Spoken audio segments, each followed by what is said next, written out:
मेरे जीवन में साल 2002 में आशुतोष राणा जी का प्रवेश हुआ बड़े भाई के तौर पर। आपने नाद ब्रह्म को एक्सपीरियंस किया है अपनी साधना में, तो ऐसा कहा जा सकता है कि दुनिया की चीज़ें इतनी ज़्यादा अब आपको अफेक्ट नहीं करती हैं। पहले सोचो, आंख बंद करके तुम नहीं रहे संसार में तो किसको फर्क पड़ने वाला है। सर, अभी मेरे अंदर एक जिज्ञासा है जब आपने बताया ये एक्सपीरियंस कि आप तो उस समय बहुत ही टेंडर एज में थे, 3-3.5 साल के थे आप, जब इस तरह की घटना हुई आपके साथ में। आपके माता पिता की मना स्थिति उस समय जैसी रही होगी?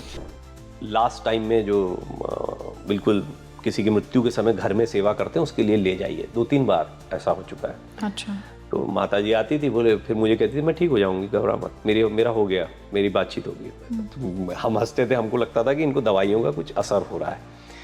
आपका आध्यात्मिक स्तर इतना ज़्यादा बढ़ गया कि अब दुनिया की जो छोटी मोटी चीज़ें हैं, चाहे वो पास्ट लाइफ में जाना हो, चाहे इस लाइफ की जो भी दिक्कतें या जो कुछ भी आ रही है, आप सबको सहज भाव से स्वीकार करते हैं। और क्योंकि आपका चेतना का स्तर ज़्यादा है, आपकी कॉन्शियसनेस अब एक एलिवेटेड हो गई है, इसलिए आप अनअफेक्टेड रहते हैं और आप अपनी जर्नी में गुरु की शक्ति से आगे बढ़ते जाते हैं। ऐसा कोई व्यक्ति नहीं है इस संसार में जिसके पास वही शक्तियां ना हो जो किसी भी महानतम शक्ति के पास कभी भी रही हैं। ये तो इंसान सोचता है कि हाँ, मृत्यु आनी है, निश्चित है, लेकिन मेरी आनी है, इस बात को रियलाइज करना, जानना और रियलाइजेशन में फ़र्क है। आप रियलाइजेशन की बात कर रहे हैं, तो जिस दिन रियलाइजेशन हो जाएगा उस दिन आप अपने आप फोकस्ड हो जाएंगे।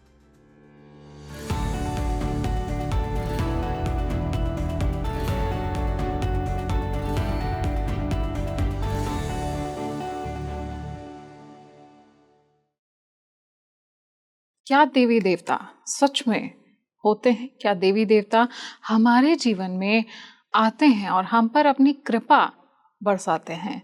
क्या इष्ट देव हमारी बातों को सुनते हैं? इष्ट देव किस तरह से हमें जीवन में आ रहे कष्टों से निवारते हैं? ऐसा क्या होता है जब मनुष्य के जीवन में विषम परिस्थितियां आती हैं, लेकिन ये उनका दृढ़ विश्वास होता है उनके इष्ट के ऊपर, उनके गुरु के ऊपर, जो उन्हें उस विषम परिस्थिति से निकाल लेता है। आज हमने इस पॉडकास्ट में एक बहुत ही गहन विषय पर चर्चा की है। हमने बात किया है कि किस तरह के एक्सपीरियंसेस होते हैं, कैसे आज का मानव दुनिया में उलझा हुआ है, लेकिन उसके साथ साथ आत्मिक जागरण का रास्ता क्या है, हमने इसको भी जाना है। और आज के जो हमारे गेस्ट हैं उन्होंने अपने एक्सपीरियंसेस को भी शेयर किया है। मैं सजेस्ट करूंगी आप इस पॉडकास्ट को बिल्कुल एंड तक देखिए, क्योंकि इसमें हम बहुत कुछ ऐसा जानने वाले हैं जो हमें आज तक जानने को नहीं मिला है। आज हमारे साथ इस विषय पर बात करने के लिए एक ऐसी पर्सनालिटी जुड़े हुए हैं जो न सिर्फ एक साइकोलॉजिस्ट हैं, बल्कि फिल्म जगत से भी उनका नाता है। इसके साथ साथ वो एक रिनाउंड जर्नलिस्ट भी हैं और स्कॉलर भी हैं। मैं बहुत बहुत स्वागत करना चाहूँगी डॉक्टर प्रवीण तिवारी जी का। बहुत बहुत स्वागत है सर स्पीकिंग ट्री पर। माधवी, बहुत बहुत धन्यवाद। खूब सुनता हूँ आपको, बड़े अच्छे पॉडकास्ट आप करती हैं और मेरा सौभाग्य कि आपने मुझे अवसर दिया, बातचीत हो रही है, कुछ काम की बात निकल कर आए, ऐसी मैं उम्मीद करता हूँ। सर, आप जर्नलिस्ट हैं, स्कॉलर भी हैं, फिल्म इंडस्ट्री से भी आप ताल्लुक़ रखते हैं। अगर मैं जानना चाहूँ कि आपका स्पिरिचुअल इंक्लिनेशन, आप साइकोलॉजिस्ट भी हैं, स्पिरिचुअल इंक्लिनेशन कब हुआ? बहुत मज़ेदार, मेरे दिल के करीब ये सवाल है, क्योंकि हर आदमी सोचता है कि कोई ऐसा पॉइंट तो आया होगा, कोई ऐसा दिन तो आया होगा जब मैं स्पिरिचुअली अवेकन हो गया होऊंगा। मैं 4 साल का था जी। और मेरी नानी बहुत ही प्यारी, अब तो रही नहीं, अभी हाल ही में उनका निधन हुआ, बट उनका मेरे जीवन पे बड़ा असर है। शिव पुराण खूब पढ़ा करती थी वो। वो पढ़ी लिखी नहीं थी, लेकिन ग्रंथ खूब अच्छे से पढ़ लेती थी। तो मैंने नानी से, और मुझे उस समय पर भी, आज भी सुपर हीरोज़ की मूवीज़ का सबको शौक होता है और हर व्यक्ति को इसलिए वो पसंद होता है क्योंकि हर आदमी सुपर हीरो बनना चाहता है। हर आदमी बनना चाहता है, लेकिन उसको फिर अव्यवहारिक सा भी लगने लगता है कि सुपर हीरो मतलब फिल्मों में ही होते होंगे। मैंने मेरी नानी से प्रश्न किया, मगर नानी मुझे सुपर हीरो बनना है। तो नानी बोली क्या होता है ये? मैं कहा सुपरमैन। बोली ये क्या होता है? वो बहुत ताकतवर होता है, वो बहुत शक्तिशाली होता है। बोले तो बड़ा आसान है। मैं कहा कैसे? तो उन्होंने तुलसी की एक माला दी जी। एक शिवलिंग दिया जो कि पीतल के शिवलिंग है, आज भी इंदौर में मेरे घर पर रखे हुए हैं मंदिर में, और बोला बेटा इस पर जल चढ़ाना है तुझे और इससे तुझे 11 माला ओम नमः शिवाय की करनी है। मैंने कहा इससे मैं सुपर हीरो बन जाऊंगा। बोले 1000%, इसमें कभी संदेह ही मत रखना। वो काम मैंने शुरू किया, बाल बुद्धि बाल मन। अच्छा, करते करते फिर ये हुआ कि कहीं देखा कि कर्मकांडी परिवार से हूँ मैं, तो इधर त्रिपुंड लगाना, इधर त्रिपुंड लगाना, ये लगाना, इसको कहते हैं, अब कोई लोग कहेंगे कि ये कोई स्पिरिचुअलिज्म थोड़ी है, ये तो पूजा पाठ हुई, कर्मकांड हुआ। लेकिन यहाँ से उलझनों का सुलझना शुरू होता है। विश्वास करिए इस बात को 42 साल हो चुके हैं, जो मैंने अभी आपको घटना बताई, 42 ईयर्स बैक दिस हैपेंड, और आज भी मैं वो काम कर रहा हूँ, छोड़ ही नहीं पाया। अब वो मेरी आदत बन चुका है। फिर उसमें मैंने ये जोड़ दिया कि ये तो आदत छूटती नहीं, आदत हो गई वो मेरी। दूसरी एक आदत लगती नहीं मुझे कि मैं वॉक करूं, करता हूं फिर छोड़ देता हूं। मेरा पेशा ऐसा रहा कि शरीर ठीक रहना चाहिए, दिखना सही चाहिए, नहीं तो आपका शरीर गड़बड़ हुआ तो आपके काम पर असर पड़ेगा। तो कभी कभी पैदल चलने, तो मैंने जाप को वॉक से जोड़ दिया, जाप को, और बहुत लंबे समय से फिर मैं ये कर रहा हूँ। मैं सबको सलाह देता हूँ कि जाप मानसिक शांति के लिए, नाम जप का आजकल बहुत चलन चल रहा है, बहुत लोग इसको मानते हैं और बहुत सुन रहे हैं। प्रेमानंद जी काफ़ी इस पर बात करते हैं और बड़े पूज्य हैं, बहुत सुंदर बातें करते हैं वो, तो उनको लोग बहुत सुन रहे हैं। तो नाम जप के साथ जो भी नाम कर रहे हैं उसके साथ आप शारीरिक श्रम को भी थोड़ा सा जोड़ दीजिए, तो आपको पहला फ़ायदा तो यहाँ से स्पिरिचुअल अवेकनिंग जो आप सवाल पूछ रहे हैं उसकी शुरुआत होगी। ये पहला पायदान है, अंतिम पायदान नहीं। दूसरा, फिर बाद में आगे बढ़ते बढ़ते स्वामी विवेकानंद को लेकर एक सीरीज़ मैंने देश के राष्ट्रीय चैनल पर की, अवेकनिंग इंडिया नाम था, बहुत पसंद की गई। उस दौरान स्वामी विवेकानंद मैं पहले भी पढ़ता था, मेरे फादर जो हैं वो एक स्कॉलर रहे हैं, काफ़ी उनका अध्ययन रहा है उपनिषदों पर, वेदों पर, और साइंस के विद्यार्थी रहे, तो दोनों ही पहलू उनके पास से निकल कर आते थे। तो विवेकानंद पढ़ने के लिए वो बड़ा जोर देते थे, तो मैंने उनके चारों योग, ज्ञान योग, भक्ति योग, प्रेम योग, सब सारे योग पढ़े हैं उनके। और फिर जब ये अवेकनिंग इंडिया मिला और उनको भी लगा कि हाँ मुझे इसका नॉलेज है, तो वहाँ पर जैसे आपके साथ में कई लोग संवाद करते हैं जी, संवाद करते करते माधवी जी खुद भी ज्ञानी हो चुकी हैं। मतलब अगर आपसे आज किसी विषय पर बोला जाए तो आप खुद बोलेंगे अरे ये तो मुझे पता है, ये मन में आ रहा होगा कि मैं जो बातें बता रहा हूँ, हाँ ये मेरे साथ भी हुआ है, या ये मुझे भी पता है। वही मेरे साथ होता गया। तो मेरा 26 साल का करियर है मीडिया का, और इस दौरान मुझे इस तरह के कई लोगों से मिलने का मौका मिला। तो स्पिरिचुअल अवेकनिंग जो होती है वो कोई एक पॉइंट नहीं होता, वो एक सतत प्रक्रिया है। ये जीवन क्यों मिला है आपको, ये पूरा जीवन, जानवर और आप में एक फर्क है, बस एक ही फर्क है। बाकी खाना, परिवार का वो संकल्पना नहीं है उनके पास, जो हमारे पास है वो भी हमने बाद में बनाई है, पहले हम भी उसी तरह से थे। और अपना भोजन, अपने बच्चे, अपना जीवन, ये सब जानवरों का भी वैसा ही है, हमारा भी वैसा ही है। हम में चेतना का जागरण, जिसको आप स्पिरिचुअल अवेकनिंग कहते हैं, ये एक महता कार्य है जिसके लिए हमें जीवन मिला, जिसको कैवल्य भी कहा गया है जी। और पतंजलि ने इस पर बड़ा कार्य किया। उन्होंने अष्टांग योग सूत्र में यही अंतिम प्राप्ति क्या बताई, यही तो बताई है कि आपको कैवल्य मिलेगा। तो वो अंतिम प्राप्ति मिलेगी तो हो गया, फिर तो काम खत्म है। अभी जर्नी चल रही है, लेकिन कोई ऐसा पॉइंट आप कहें कि हाँ इस पॉइंट पे हुआ होगा, वो मुझे सिर्फ वो नानी वाली घटना याद आती है। दूसरा, बहुत सारे साधु संतों, बहुत ही ज्ञानी लोगों से, चाहे वो विज्ञान के क्षेत्र के हों, राजनीति के क्षेत्र के हों, निश्चित तौर पर धर्म के क्षेत्र के हों, लेखक हों, इनसे मुझे संवाद करने का बहुत अवसर मिला और इसने मुझे बहुत नर्चर किया। फिर गुरुओं का आशीर्वाद, परम पूज्य पंडित देव प्रभाकर जी शास्त्री, उनको मैं हमेशा नमन और प्रणाम करता हूँ। उनके अंदर, उनको देख के पता लगता था कि स्पिरिचुअल अवेकनिंग ये होती है। कई और साधु संतों और गुरुओं का आशीर्वाद मिला। स्वामी गंगाराम जी वर्तमान में भी हैं और उनका भी बड़ा आशीर्वाद मिला, उनसे नाद ब्रह्म और इन सारी चीज़ों की दीक्षा मिली और समझ मिली। ऐसे करके इसको आप समझ लीजिए कि जो पॉइंट पकड़ना है कि यहाँ स्पिरिचुअल अवेकनिंग हुई होगी, चल रहा है, अभी भी चल रही है, प्रक्रिया चल रही है। सर, अभी हम ऑफ द कैमरा डिस्कशन कर रहे थे कि बहुत टेंडर एज से आपका एक स्पिरिचुअल इंक्लिनेशन था, क्योंकि आपके घर में भी वैसा ही कहीं ना कहीं माहौल था, और आपने कहा कि आपके प्रथम गुरु तो आपके माता पिता ही थे। अब मैं कहूँ कि जिनसे आपने दीक्षा ली, वो गुरु, आध्यात्मिक गुरु आपके जीवन में कब आए, और क्या ऐसा कुछ हुआ कि जब वो आपके जीवन में अवतरित होने वाले थे उसके पहले आपको कहीं कुछ इंट्यूशन, कुछ यूनिवर्स से साइंस मिले, ऐसा कुछ भी हुआ था? सबसे बड़ा साइन देखिए, मेरे जीवन में साल 2002 में आशुतोष राणा जी का प्रवेश हुआ बड़े भाई के तौर पर। और आज भी मतलब मुझे पहली मुलाकात में भी कभी नहीं लगा कि ये कोई सेलिब्रिटी है, हालांकि वो बहुत बड़ी सेलिब्रिटी, उस समय दुश्मन, संघर्ष, सब उनकी इतनी बड़ी बड़ी हिट फिल्में थी, फिल्म फेयर अवार्ड मिले थे, लेकिन ना उनकी तरफ से एहसास हुआ ना मेरे मन में ये भाव आया। तो मुझे लगा कि ये कोई पिछले जन्म का जो आप कनेक्शन हम बात कर भी रहे थे वो कनेक्शन महसूस हुआ। उन्हीं ने मुझे फिर श्रीवर्धन त्रिवेदी एक और बड़ा नाम है, मीडिया इंडस्ट्री का भी नाम है, अभिनय के क्षेत्र का है, उनसे भी मिलवाया, वो भी बड़े भाई के तौर पर आए। तो ये दो प्यारे बड़े भाई मिले मुझे। यहाँ से मेरे गुरु मिलने की यात्रा शुरू होती है। पंडित देव प्रभाकर जी शास्त्री 2006-07 में माघ मेला अभी जो प्रयागराज में चल रहा है, इसी तरह माघ मेले में मेरी दीक्षा हुई और गुरु का बड़ा आशीर्वाद मिला, उनसे बहुत संवाद हुआ, बहुत कुछ सीखने को मिला। पहले हम छोटी छोटी समस्याएं बताते थे, बड़े चमत्कारिक दिव्य पुरुष रहे। आज भी हम तो मानते हैं कि विभु रूप में वो हमारे बीच ही हैं, हम ऐसा मानते ही नहीं कि सशरीर वो हमारे साथ नहीं है। ना भी होके उनकी कृपा, उनका प्रेम, उनका आशीर्वाद मन में ध्यान करके मिलता है।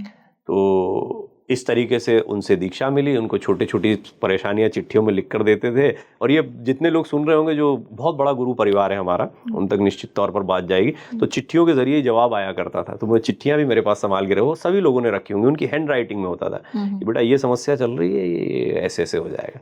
तो ये हमारा उस समय ऐसे गुरु की कृपा मिली। और फिर बाद में जैसा मैंने आपको बताया भी कि कुछ गुरु साक्षात मिल जाते हैं, ये बहुत ईश्वर की कृपा है। कुछ गुरु ऐसे होते हैं जो पुस्तकों के माध्यम से मिलते हैं। विवेकानंद को भी मैं गुरु के तौर पर स्वीकार करता हूँ। स्वामी शरणानंद जी का मेरे जीवन पर बहुत असर रहा है। मानव सेवा संघ बहुत लोग जानते हैं, बहुत लोग नहीं भी जानते, पर उनको सुनना चाहिए। बहुत ही कमाल के लॉजिकल गुरु रहे। मेरी पुस्तक है सत्य की खोज, उसमें मैंने कुछ 7-8 वर्तमान के ऋषियों के बारे में अलग से एक पूरा चैप्टर डाला है जिनसे मैं प्रभावित रहा हूँ। तो उनमें पंडित देव प्रभाकर जी शास्त्री, उनमें ओशो, जे कृष्णमूर्ति, मैं काफ़ी प्रभावित रहा हूँ उनसे, स्वामी विवेकानंद, आचार्य श्री राम शर्मा, क्योंकि अखंड ज्योति और उनका जो कार्य था, आई बिलीव आप लोगों ने भी कभी या किसी ने भी थोड़ा पहले के लोग रहे होंगे तो उनको ये पुस्तकों को घर में देखा होगा। गीता प्रेस की पुस्तकें, ये सारी चीज़ें इतनी कमाल की चीज़ें रही हैं हमारे देश में, और मैं इतना कृतज्ञता से भरा रहता हूँ कि मुझे एक्सेस मिल पाया। मुझे पढ़ना आया सबसे पहले तो मैं सोचा कि पढ़ पाया इन चीज़ों को। दूसरा, फिर बोलना आया, तो इनके विषयों में बोलते बोलते, गड़बड़ियाँ करते करते अपने को सुधारने का अवसर मिला। ये गुरु का प्रवेश है जीवन में, और गुरु एक बहुत विराट स्वरूप होता है। आपने बोला कि आप मेडिटेशन करते हैं, तो मेडिटेशन में कभी ऐसा हुआ कि आपका गुरु से संवाद हुआ हो, जैसे आपने बोला कि इस तरह की विभूतियां थी, तो कभी आपका ऐसा कुछ एक्सपीरियंस रहा है? बहुत सुंदर माधवी, और मुझे लगता है कि आप करती हैं। देखिए मेरी आंखें थोड़ी सी नम हो गई इस बात पे जी। ये आपने जो सवाल पूछा है ना, ये अनुभव से पूछा है। उसकी वजह ये है जी कि सिर्फ संवाद नहीं होता, और ये आशु दादा भी जानते हैं, और कई लोगों को मैंने शेयर भी किया। आवाज कान में पड़ती है तो मैंने कहा मन का भ्रम भी हो सकता है। हम जैसे कुछ चीज बोलते हैं, और वो बुंदेलखंडी में बोलते थे, तो बुंदेलखंडी में उनका अंदाज जो है बिल्कुल ठीक, और बड़ी मीठी सी, मधुर सी, धीमी सी वाणी में, करत जाओ हम देख रहे हैं, करते जाओ हम देख रहे हैं। पर ये भी है कि हमारी जिम्मेदारी है कि हम कर क्या रहे हैं जी।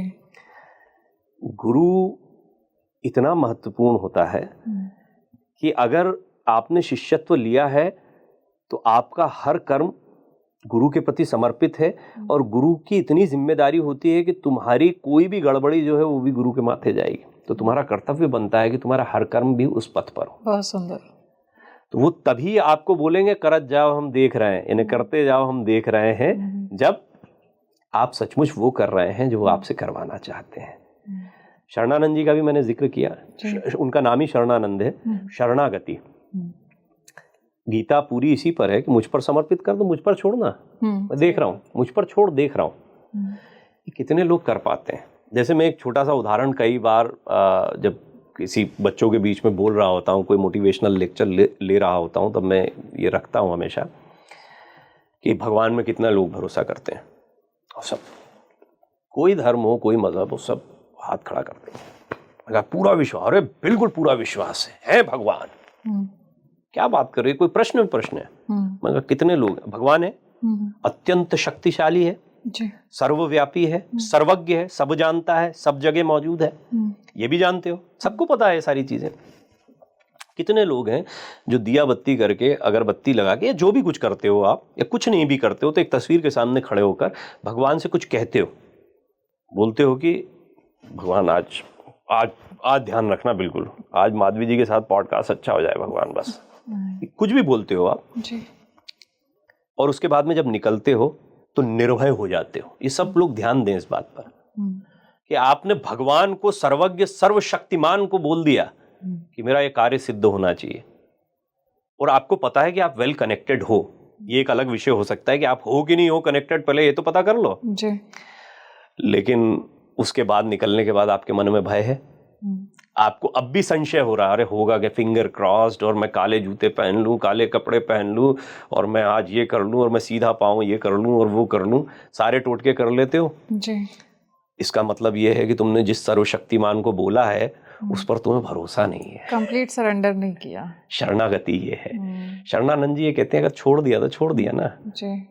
और विश्वास करिए जीवन में इतनी अद्भुत चीजें सामने आती हैं, इतनी अद्भुत चीजें चमत्कारिक कि आप, मैं अभी भी बोल रहा हूं तो क्योंकि ये मेरा अनुभव आज भी चल रहा, पूरे जीवन का अनुभव है। ना मैं कभी पत्रकार बनना चाहता था, ना मैं कभी एक्टर बनना चाहता था, ना मैं कभी एकेडमिक्स में, खिचड़ी है मेरा जीवन। राजा बाबू एक फिल्म आई थी गोविंदा की, उसमें उनकी तस्वीरें लगी होती हैं अलग अलग किस्म। मैं आज भी लिखता हूँ कि मैं निजी जिंदगी में राजा बाबू हूँ, कि लोग बोलते तुम हो क्या तुम ऑथर हो। मैं कहा किताबें तो लिखी है, ऑथर हो कि नहीं। तुम जर्नलिस्ट हो, 26 साल से तुम एंकरिंग वगैरह करते रहे हो। हाँ करता रहा। एक्टिंग भी करने लगे हो? हाँ कर रहा हूँ। प्रोफेसर भी हो? हूँ तो सही। हो क्या तुम? Man of many hats. मैंने कहा कि मैं शरणागति में हूँ। मैं कोई एक काम पकड़ सकता हूँ इसमें से, और वो काम अगर मुझे थोड़ी प्रतिष्ठा दे दे या आनंद दे दे तो हो सकता है उसमें उलझ भी जाऊँ, मैं उससे बाहर कभी सोच ही ना पाऊँ। लेकिन क्या मैं ये सब कर पाऊंगा? फिर मैं आज आपके साथ स्वतंत्रता के साथ पॉडकास्ट कर रहा हूँ। मैं बंधा हुआ होता तो मैं शायद ये अवसर भी नहीं मिलता कि मैं आज आपसे ये बात कर रहा होता, या स्पिरिचुअलिज्म पर मैं किसी को कोई ज्ञान दूं। चमत्कारिक अनुभव की बात की सर आपने, तो अगर मैं कहूँ कि कभी ऐसा आपको फील हुआ, देवी देवताओं की प्रेजेंस आपने फील की, क्या वो सच में होते हैं? सच में वो सूक्ष्म रूप से हमारे पास आते हैं? कोई याद करता है माता रानी को, कोई याद करता है महादेव को, तो वो सच में आते हैं, दर्शन देते हैं, कष्टों को हरते हैं, ऐसा होता है? पहला जवाब बिल्कुल होता है, 1000% होता है। कभी इसमें संदेह ही मत करना। अगर ईश्वर में विश्वास रख, जैसे मैंने अभी आपको एक उदाहरण दिया जी, अब मैं जब कह रहा हूं कि मेरा ईश्वर में विश्वास है तो मैं संदेह कैसे कर सकता हूं? बिल्कुल। दूसरा, प्रेजेंस की बात। ईश्वर क्या मनुष्य है? नहीं। क्या ईश्वर के मैं 2 हाथ 4 हाथ 8 हाथ कुछ भी कर दूं, जो भी मेरी कल्पना हो मैं कर दूं, उससे क्या मैं ईश्वर को निरूपित, और मेरे को ईश्वर को निरूपित क्यों करना है? सही बात। क्यों करूं? मुझे तुम मेरी तरह चाहिए, मेरे बाजू में बैठे चाहिए, मेरा हाथ पकड़े चाहिए। क्यों? होता भी है, कई भक्तों का अनुभव रहा है। गोस्वामी तुलसीदास जी ने हनुमान जी महाराज के दर्शन किए, जिसकी मेरी अभिलाषा है पूरे जीवन पर्यंत से। ईशान महेश जी आपके यहाँ खूब आते हैं, बहुत ही मेरा उनसे 20 साल पुराना संबंध है, खूब संवाद हमारे होते रहे हनुमान जी को लेकर। तो उन्होंने भी संवाद को लेकर कई बातें कही हैं। मेरा अनुभूत सत्य ये है कि हनुमान जी या जो भी आपके इष्ट देव हैं, आपने कहा देवी देवता, तो पहले तो इष्ट को समझिए, आपके इष्ट देव कौन है। इष्ट देव का मतलब ही होता है कि आप जिसको भी इष्ट के तौर पर स्वीकार करते हैं उसके व्यक्तित्व को, उसके गुणों को, हमारे यहाँ रामचरित लिखा गया, कैरेक्टर यानी, क्यों रामचरित की जरूरत क्यों है? वैसा चरित्र बनाओ, मर्यादा पुरुषोत्तम कहा गया। क्यों कहा गया? वैसे बनो पुरुषों में उत्तम।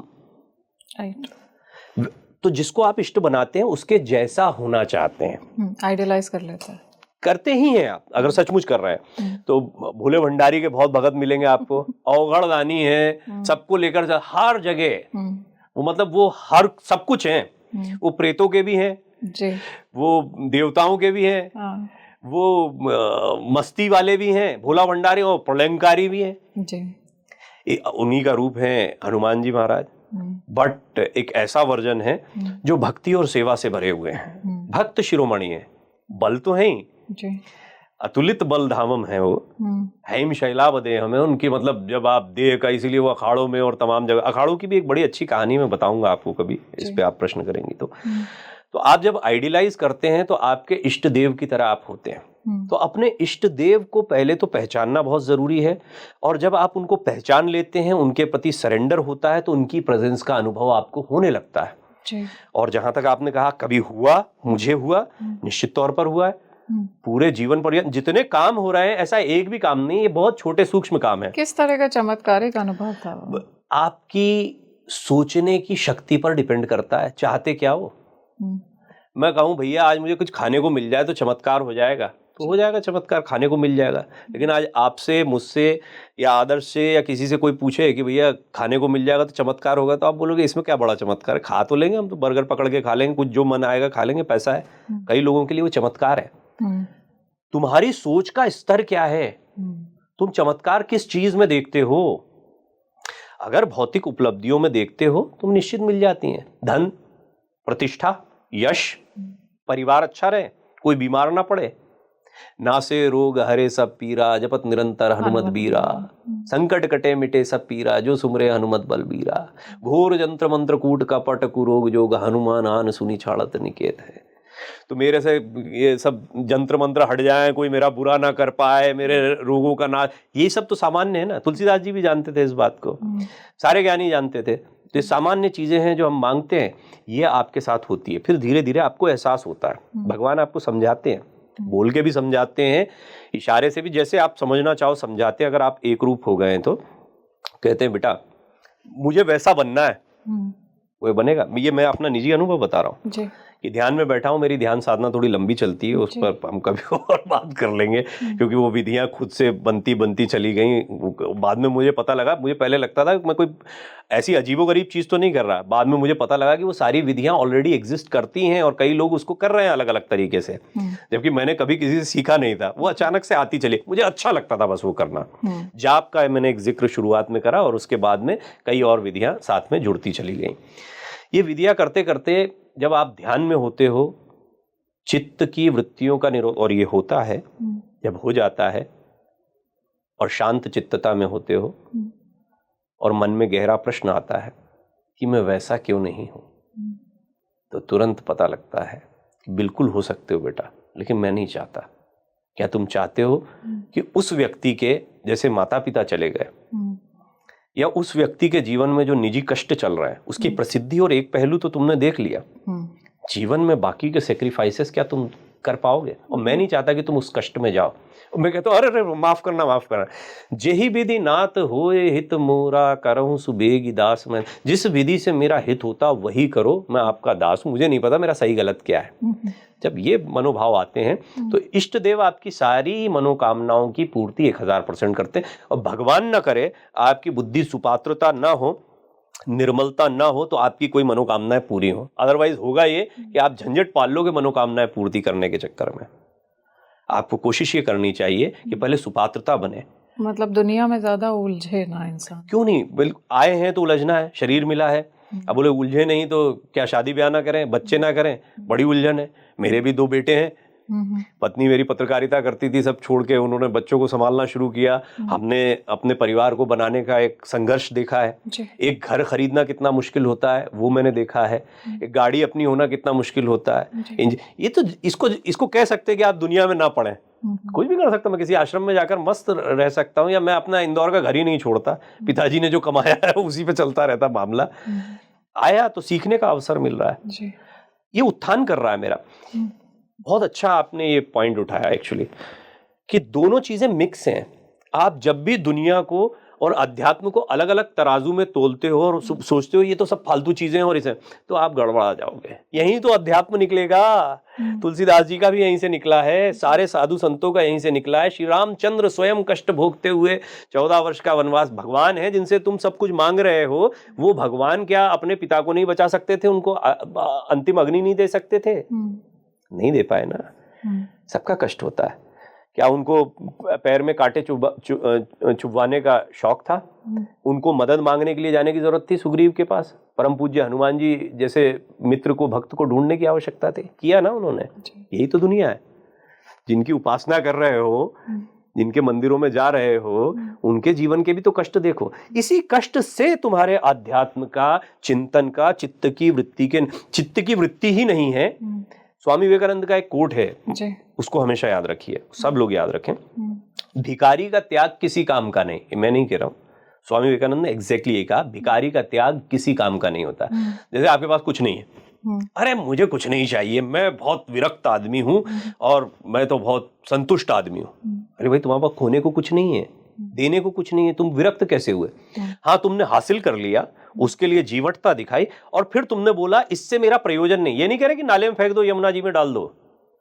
कह सिर्फ इतना रहे कि उसमें उलझो मत। अनासक्ति पूरी इसी पर, गीता इसी पर लिखी गई है कि आप कमल के उस पत्ते की तरह रहें जो पानी में है लेकिन बूंद तक नहीं टिकती, इतना चिकना होता है, निकल जाती है बूंद उसके ऊपर से। यही जीवन होना चाहिए कि आपको रहना है इसमें और इसका प्रॉपर संघर्ष करना है, लेकिन सच्चरित्रता के साथ। आजकल अभी जैसे ही बोलेंगे कोई पैसे वाला है, कोई कामयाब है, अरे बड़ा जुगाड़ू आदमी है, अरे ये तो 2 नंबर का काम कर रहा हो। ये सोच बन गई ना लोगों की। ऐसा नहीं है। और ऐसी सोच आपकी बन गई तो कभी आप उस चीज को अचीव नहीं कर पाएंगे। तो मेरे अपने, क्योंकि निजी अनुभवों पर बात हो रही, तो मेरे जीवन का निजी अनुभव ये है कि ईश्वर आपको रास्ता दिखाते हैं। निराभिमानता पूर्वक कह रहा हूँ ये मैं, मतलब पता नहीं ये बोलना अच्छा लगता है नहीं लगता है। मैंने अपने जीवन में कभी दुराचरण ऐसा कोई नहीं किया जिसके लिए मुझे ग्लानि हो मन में, न करने की आवश्यकता पड़ी। मैंने कोई बहुत बड़ा अचीवमेंट हासिल कर लिया, इस बात की गलतफहमी में कभी नहीं पालना चाहता हूँ। कभी लोग बोल भी देते हैं तो कभी लोग, कई भाई हैं, कई मित्र हैं, वो बहुत गौरवान्वित महसूस होते हैं कई मौक़ों पर, तो वो प्रतिष्ठा का एहसास कराते हैं, लेकिन अचानक से मन में आता है कि नहीं, ये तो है ही नहीं। ये सबसे बड़ा भाव है। ये भाव जो है ये स्वतः आता है। ये ठीक कहा आपने कि बड़ा भाव है, लेकिन ये सप्रयास नहीं आता है। मतलब आप कितना ही प्रयास कर लें, आप सोचे कि नहीं नहीं नहीं मेरे को इसके लिए कंट्रोल नहीं, इसकी आवश्यकता नहीं। आपका व्यक्तित्व क्या वैसा है, और इसका मैं एक बहुत अच्छी एक्सरसाइज भी बताता हूँ, प्रैक्टिकल बात भी करें कि कैसे कर सकते हैं। मैं बहुत व्यवहारिक आदमी हूँ, मैं परिवार के साथ रहता हूँ और मैं वो बात करता हूँ जो सारे आम लोग अपने घर में आजमा पाए। शुरुआत करो हमेशा हमेशा अपने घर से। आपकी सराउंडिंग, जो आपके 3-4 लोग हैं, वो पहले सोचो, आंख बंद करके, तुम नहीं रहे संसार में तो किसको फर्क पड़ने वाला है? वो जो फर्क पड़ने वाले लोग हैं, मतलब जो डिपेंडेंट हैं, बहुत नजदीक के, माता पिता भी हो सकते हैं, पति पत्नी भी हो सकते हैं, बच्चे भी हो सकते हैं, और कोई हो फैमिली में, तो इन लोगों के साथ तुम्हारा व्यवहार कैसा चल रहा है, इन लोगों के साथ तुम्हारा सामंजस्य कैसा चल रहा है, इन लोगों के साथ तुम कैसे बात करते हो। ये लोग तुम्हारे प्रति प्रेम जो रखते हैं उसमें कभी कोई कुंठा का भाव या कभी तुमसे कोई ग्लानि का, क्या तुम परिवार में इन चीजों को दूर करने के लिए तैयार हो? दुनिया की छोड़ दो, तेल लेने गई दुनिया, हर आदमी पहले दुनिया सुधारने निकल रहा है, घर पे ध्यान ही नहीं है, इसीलिए घर बिगड़ रहा है। भले कितने प्रतिष्ठित, माफ कीजिएगा अगर कोई इससे कनेक्ट करे, क्योंकि मैं इसको जनरलाइज करके नहीं कह रहा हूं, बट आप देखेंगे कि बहुत सारे प्रतिष्ठित लोग जो हैं उनका निजी जीवन बड़ा गड़बड़ है। जितना प्रतिष्ठित आदमी, उसका निजी जीवन आपको उतना गड़बड़ दिखाई देगा। ऐसा होता है, या मेरा एक ऐसा ऑब्जर्वेशन है। कई जगहों पर आप देखेंगे परिवार में खटपट दिखाई देती है और कई अन्य निजी जीवन की परेशानियां होती हैं। क्यों होता है ऐसा? क्योंकि आप दुनिया तो संवारने निकले हो, अपनों को नहीं संवार पा रहे हो। वैसे देखा जाए सर तो आध्यात्म में गृहस्थ आश्रम को बहुत महत्व दिया गया और कहा गया अगर आप साधना करते हैं, प्रभु की प्राप्ति करना चाहते हैं तो गृहस्थ आश्रम में रहिए, मतलब आप अपनी जिम्मेदारियों को ना छोड़िए। सरेंडर, अभी जो आपने बात किया, सरेंडर की बात थी कि अगर आपने सरेंडर कर दिया तब तो वो जो भाव है आपके अंदर कि मैं अहम वाला भाव, वो हट जाएगा।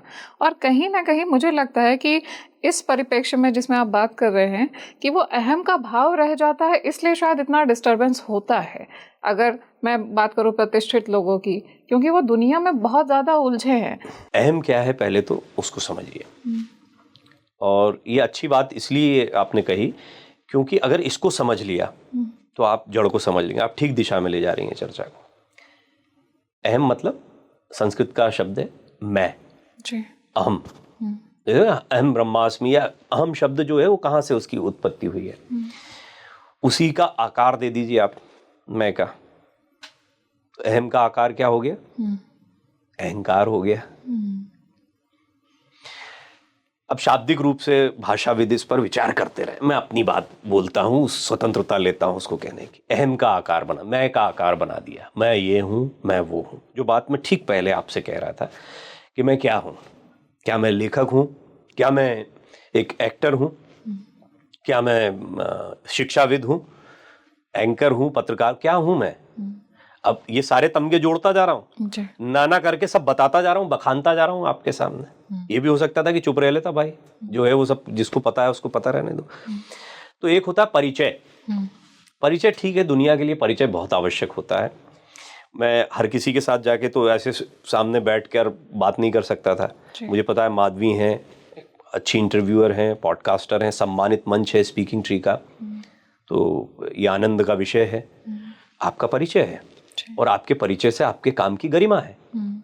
इसी तरह से आप अगर अपने कार्य की गरिमा को, अपने परिचय की गरिमा को बरकरार रखते हैं, उसका उत्थान करते हैं, तो इसमें कोई दिक्कत नहीं है। अहंकार बहुत ही अहम जो है बहुत प्यारा शब्द है। समस्या तब शुरू होती है कि जब तुम वो नहीं हो, तुम्हारे पास वो चीजें नहीं हैं, लेकिन तुम उसे पकड़े हुए हो, तुम उसको सस्टेन करना चाहते हो, तुम ये बताना चाहते हो कि मैं अब भी यही हूं, और तुम अपना ऑरा वो क्रिएट करके रखते हो।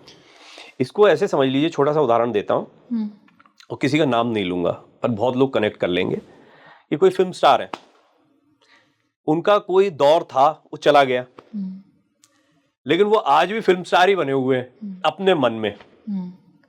अब वो पगलाए पगलाए घूमेंगे, फ्रस्ट्रेशन, डिप्रेशन, हर चीज में जाएंगे। ऐसा बहुत लोगों के साथ होता है। ये सिर्फ फिल्म, ये तो एक उदाहरण दिया क्योंकि सबसे ज़्यादा लोकप्रियता उनको मिलती है। आप टेलीविजन में चले जाइए, हमारे पत्रकारिता के क्षेत्र में चले जाइए। मैं क्योंकि एक साइकोलॉजिस्ट भी हूँ पढ़ाई लिखाई से, कई लोग सलाह मशविरा करते हैं, निजी जीवन के लोग जिनको ये पता होता है, क्योंकि मैं प्रोफेशनल प्रैक्टिस नहीं करता हूँ, पर मैं कोशिश करता हूँ कि जो निजी तौर पर मुझसे जुड़ते हैं उनकी मैं मदद कर पाऊँ जितना भी मैंने सीखा है उसके ज़रिए, और दोनों चीज़ों को मिक्स करके, क्योंकि meditation, spiritualism plus modern psychology की समझ, ये दोनों जब मिलेंगी तो बहुत अच्छे नतीजे आएंगे। ये मेरा निजी अनुभव है। बहुत लोगों को इस पे काम करना चाहिए। कई लोग जो साइकोलॉजी में होते हैं वो इससे बड़ी दूरियां बनाकर रखते हैं, अरे ये तो धर्म कर्म का काज है। कोई लोग इसमें होते हैं तो विज्ञान के प्रति के खिलाफ खड़े हो जाते हैं कि ये हमारे विरोधी हैं। अरे भाई, दोनों विधाओं को समझो। ये कच्चा है, मैं जानता हूँ, मैं खुद साइकोलॉजिस्ट हूँ, जिम्मेदारी से बोल रहा हूँ कि मैं जानता हूँ ये कच्चा है, और ये बोलते हैं, स्वीकार करते हैं। विज्ञान की स्ट्रीम कहती है we are in the process. पहले हम सोशियोलॉजी में थे, फिर हमने धीरे धीरे धीरे डेवलप करते हुए साइकोलॉजी तक आए। साइकोलॉजी में भी स्ट्रीम बना दी, क्लिनिकल बना दी, काउंसलिंग बना दी, इंडस्ट्रियल बना, हम अलग अलग प्रोसेस से आगे बढ़ते चले जा रहे हैं। वो ईमानदारी से धर्म में भी आप यही करो, और धर्म में है बहुत क्लैरिटी है हमारे यहाँ पे धर्म में। बाद में इसको लेकर बड़ा कन्फ्यूजन क्रिएट कर दिए गए। तो अहम जो होता है वो दरअसल इन्हीं कन्फ्यूजन्स को तोड़ने के लिए हमारे बहुत काम की चीज़ है, और वो अहम आपके मन में है। सूक्ष्म जगत बहुत महत्वपूर्ण होता है, यानी हमारा जो वैचारिक दुनिया है, तरंगों की दुनिया। तरंगे भी जब मैं कह देता हूँ तो भौतिक हो, जो पकड़ लो वो भौतिक है, चाहे वो माइक्रोस्कोप से पकड़ लो, टेलीस्कोप से पकड़ लो, जो पकड़ लिया वो भौतिक है, जो नहीं पकड़ पा रहे हो वो सूक्ष्म है। चित्त चित्त चित्त बोलते, मैं आपसे कहूँ कि माधवी आपके हाथ, तो आप दिखाइए हाथ, दिखाइए अपने, दिखाइए दिखाइए, आपके हाथ कहाँ है, ये रहे, आपके पैर ये रहे, आपकी आंखें मैं देख पा रहा हूँ, नाक देख पा रहा हूँ, हंसी देख पा रहा हूँ, दांत भी देख पा रहा हूँ, जब आप हंस रही हैं तो सारी चीजें देख पा रहा हूँ।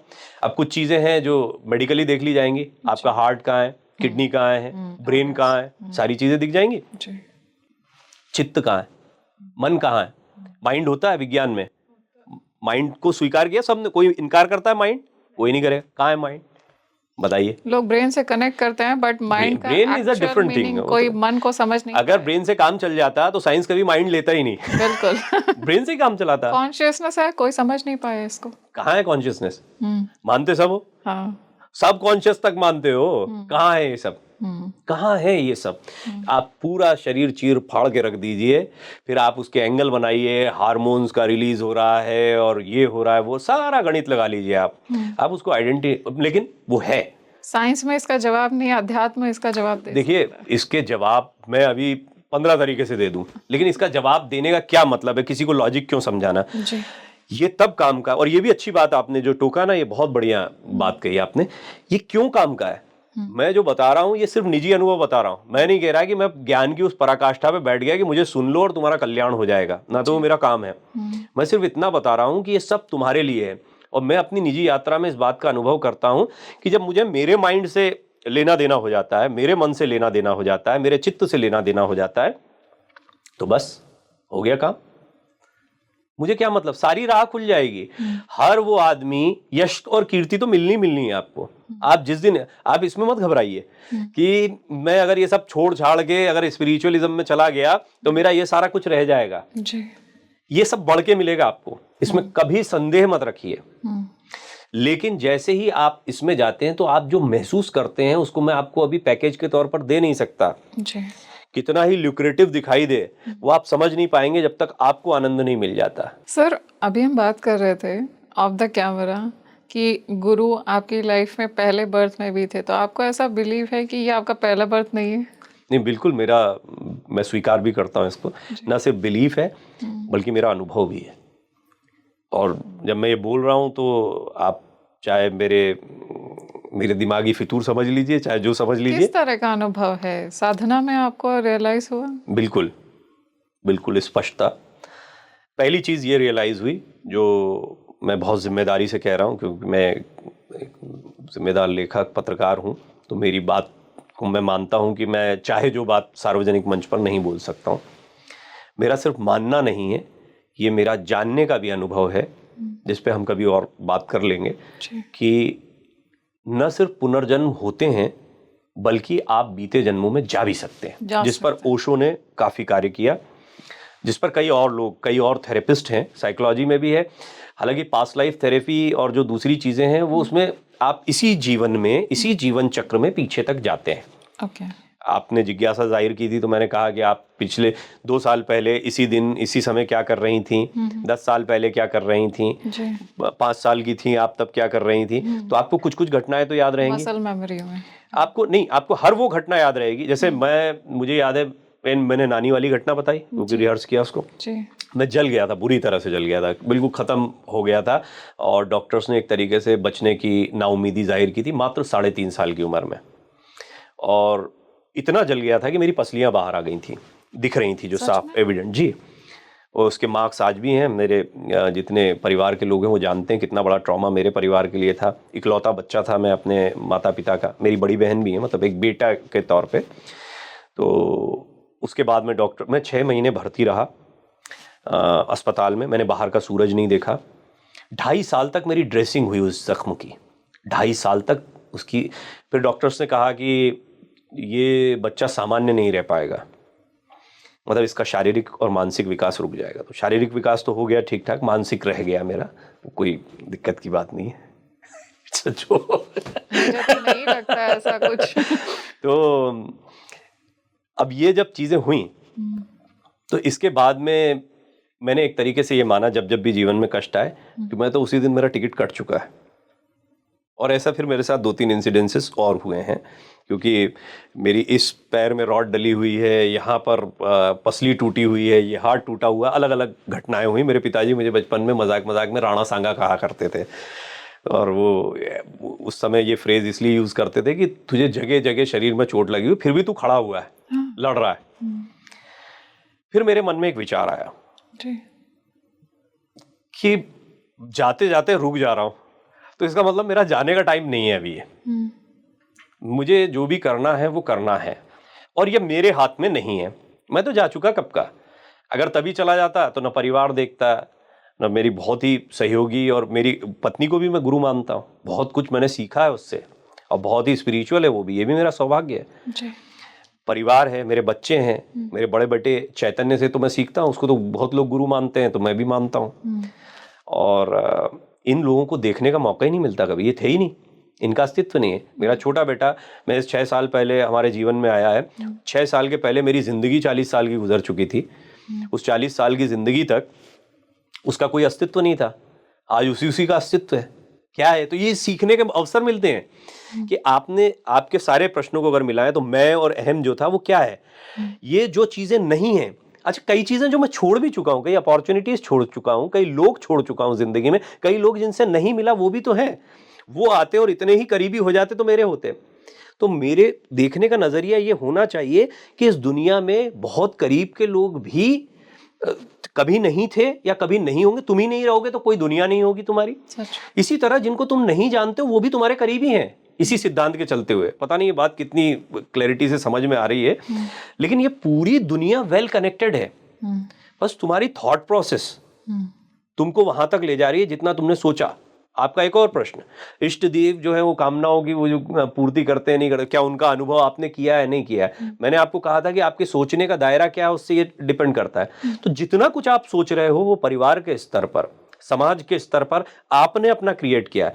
आप बिलीव करिए, इस बात को कभी कोई सोचे तो बड़ा मजा आता है। आप खुद करिएगा एक्सरसाइज जी, कि आपका समाज, आपका व्यक्तित्व, आपकी दुनिया ये बहुत छोटी सी है, लेकिन आपको ऐसा लगेगा अरे यही है मेरी दुनिया। तो मैं दुनिया को ऐसे देखती हूँ, पूरी दुनिया आपके दिमाग में चल रही है। अमेरिका आपके दिमाग में चल रहा है, रशिया आपके दिमाग में चल रहा है, कोई चैनल आपके दिमाग में चल रहा है, कोई दूसरा ऑर्गेनाइज, सब कुछ आपके दिमाग में चल रहा है। बट आपका एक दायरा है कि आप यहाँ हो, ये काम करती हो, इन लोगों से बात करती हो, ये परिवार है आपका। उसी दायरे में आप सबको समेट कर ले आते हो, उसी थिंकिंग में आप सबको समेट कर ले आते हो और आप अपनी एक दुनिया क्रिएट कर लेते हो। मैं, क्या दुनिया ऐसी है जैसी आपकी है? अगर ऐसी है तो मेरी तो बिल्कुल अलग है, आपकी बिल्कुल अलग है, इनकी बिल्कुल अलग है, किसी और की बिल्कुल अलग है। यानी दुनिया वैसी है ही नहीं जैसे आपके दिमाग में चल रही है। हकीकत ये है। सर, अभी मेरे अंदर एक जिज्ञासा है, जब आपने बताया ये एक्सपीरियंस कि आप तो उस समय बहुत ही टेंडर एज में थे, 3-3.5 साल के थे आप, जब इस तरह की घटना हुई आपके साथ में। आपके माता पिता की मना स्थिति उस समय जैसी रही होगी, ये उनको कहीं ना कहीं, क्या आपने जो ऑफ द कैमरा हम डिस्कशन कर रहे थे, आपने बताया कि आपकी मदर को, माता जी को सीधे माँ भगवती का आशीर्वाद प्राप्त है। तो ये कहीं ना कहीं क्या उस आशीर्वाद की ही रिजल्ट मैं कहूँ, उसी का असर है कि आप इतनी बड़ी विषम स्थितियों से भी आप निकल आए बिल्कुल सुरक्षित। आपने इतना कुछ झेला और उसकी ताकत आपको दी माँ भगवती ने, और मैं कहूँ कि आप पहले से ही बहुत ब्लेस्ड हैं। क्या प्यारी बात है, और क्या आपने मुझे अवसर दिया ये बात बोलने का भी। मेरे नाना जो हैं वो भगवती के बहुत बड़े उपासक रहे, प्रसिद्ध भी हैं भोपाल शहर में, उनको बहुत लोग जानते हैं। पंडित श्रवण अवस्थी, एक पूरी माता जी का मंदिर उन्होंने बनाया जो एक सिद्ध पीठ के तौर पर चलता है। और मेरी माता जी के जन्म के समय की ये बात है, तो भगवती कहते थे मेरी माँ को। भगवती उपासना शायद उनको वहीं से आई होगी। मैं इस 14 वर्ष की उम्र में उनका विवाह जो है मेरे पिताजी के साथ हुआ था। तो बहुत छोटी उम्र होती है 14 वर्ष। और उसके बाद में उनकी साधना चलती रही। मेरी माताजी खुद जो है अभी वेंटिलेटर पर कई बार गई, और उनको जितने लोग सुन रहे होंगे वो सब जानते हैं। और मम्मी को प्रणाम करना या उनके दर्शन करना बहुत सौभाग्य का विषय मानते हैं।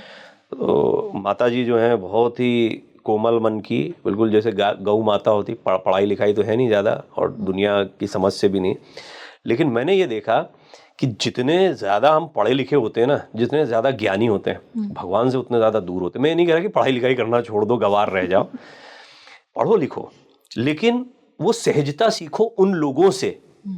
पढ़ना लिखना तुम्हारा और उत्थान करेगा, तुम विवेकानंद भी बन सकते हो, तुम अपने ज्ञान को प्रसारित भी कर सकते हो। लेकिन निजी, जैसे मेरी माताजी आज आपके साथ पॉडकास्ट में आके ये सब चीज़ें नहीं बोल सकती, मैं बोल सकता हूँ, लेकिन सीख रहा हूँ मैं उनके उस व्यक्तित्व से जो प्रायोगिक रूप से पूरे जीवन में उन्होंने किया। उन्होंने वो मम्मी का इलाज पिछले कई सालों से कर रही है। उन्होंने मुझसे कहा कि ये मेरा प्रयास नहीं है, जबकि हम मानते हैं कि उनका प्रयास रहा। बोले ये संभव ही नहीं है, क्योंकि वो सचमुच मुझे कई बार कह चुकी थी कि लास्ट टाइम में जो बिल्कुल किसी की मृत्यु के समय घर में सेवा करते हैं उसके लिए ले जाइए। 2-3 बार ऐसा हो चुका है। अच्छा। तो माताजी आती थी, बोले, फिर मुझे कहती थी मैं ठीक हो जाऊंगी, घबरा मत, मेरा हो गया, मेरी बातचीत होगी। तो हम हंसते थे, हमको लगता था कि इनको दवाइयों का कुछ असर हो रहा है।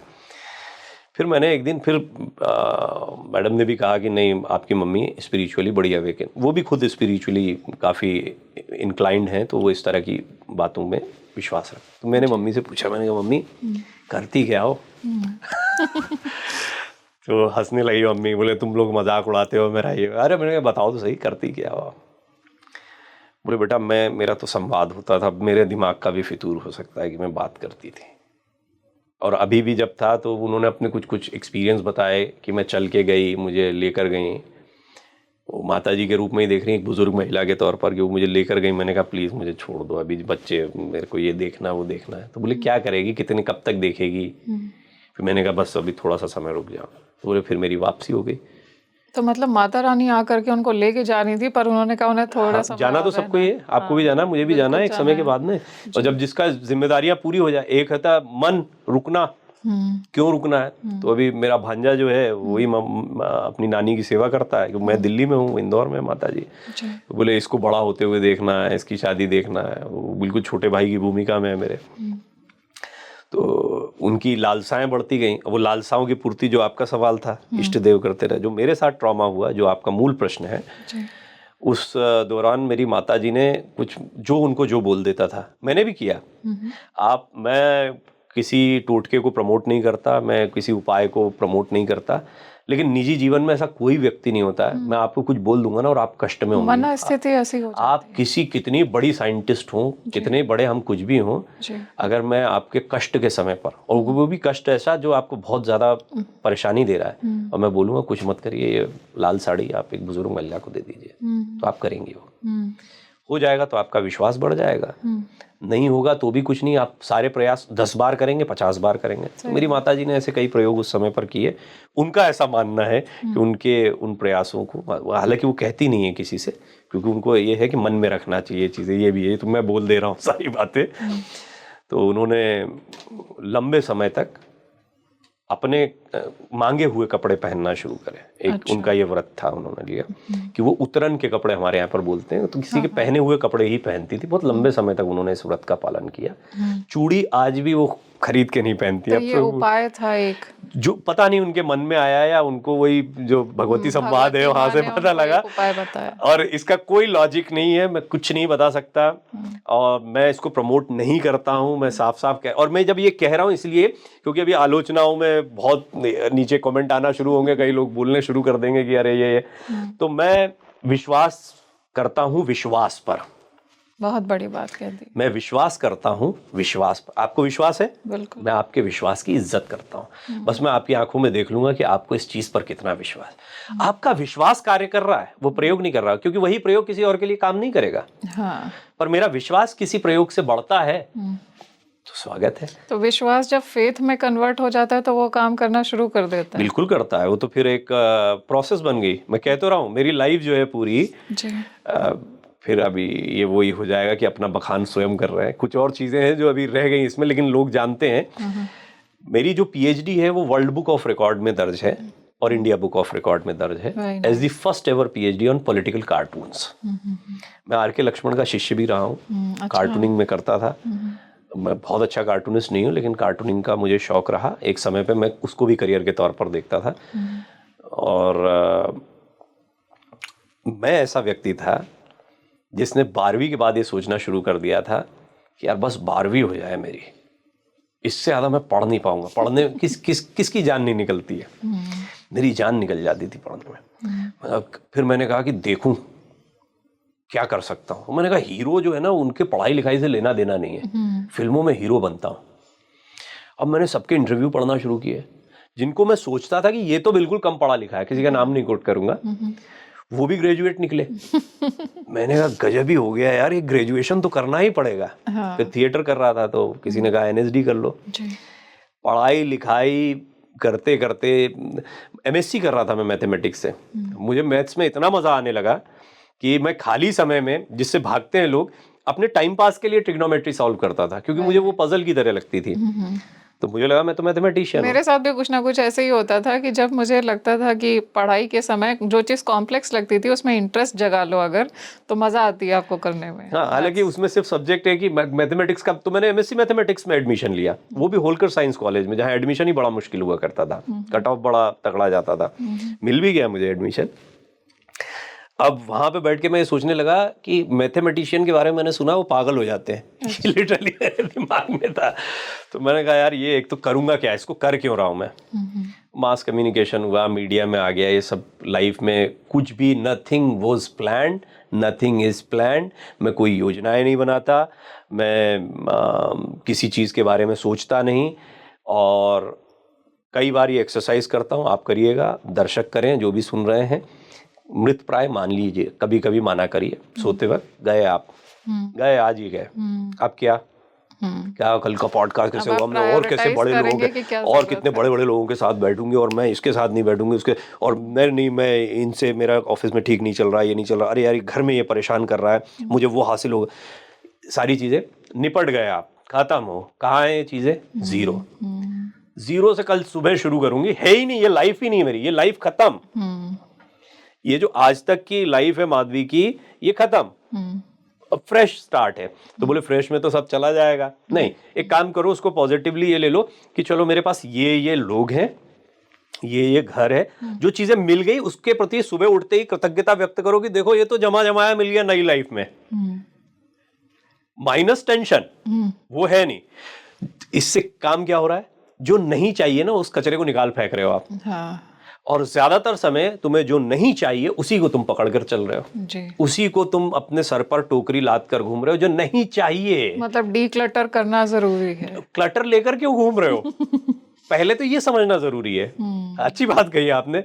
शब्द देखिए, मैंने बोला ना, शाब्दिक वाचक ज्ञान हर आदमी अभी इस पे बोलेगा कि डी क्लटर, हाँ थॉट प्रोसेस, अरे ये तो हमने कई बार सुना है, तो कई पॉडकास्ट में सुना है। तुम क्लटर लेकर घूम क्यों रहे हो? बहुत अच्छा एग्जांपल दिया सर आपने। आप निपट गए, सुबह उठे हो, माइनस क्लटर, आप उठे, और माइनस क्लटर ही उठते हो। क्लटर तो फिर से लेकर आते हो, कचरा समेट, अरे नहीं वो कचरा मुझे बड़ा प्यारा है। कभी गंदगी उठा कर लाते हो, कूड़ा बाहर रखने के बाद वापस लाकर घर में सजाते हो, या पन्नियां जहां से उठाई थी वहां रखते हो, वापस नहीं रखते हो ना, फेंक दिया।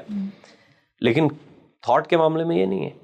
लोगों के बारे में, जेलसी के बारे में, सब सामान्य घटना है, इससे परेशान मत हो। बहुत स्पिरिचुअल बात कही सर आपने कि जब इंसान को, मतलब ये तो इंसान सोचता है कि हाँ मृत्यु आनी है, निश्चित है, लेकिन मेरी आनी है, इस बात को रियलाइज करना, जानना और रियलाइजेशन में फ़र्क है। आप रियलाइजेशन की बात कर रहे हैं, तो जिस दिन रियलाइजेशन हो जाएगा उस दिन आप अपने आप फोकस्ड हो जाएंगे। अब देखिए ना, आपने इससे पहले जो बात कही थी, दोनों बातों को मिलाना कितनी प्यारी बात निकल कर आती। आप पूछ रही थी पूर्व जन्म के अनुभव, और कई लोग सोच रहे होंगे कि वो तो सर बात खा गए और वो बात इधर की इधर आ गई, लेकिन अच्छा आपने ये बात निकाल दी, उस बात को इसमें समाहित करते हैं।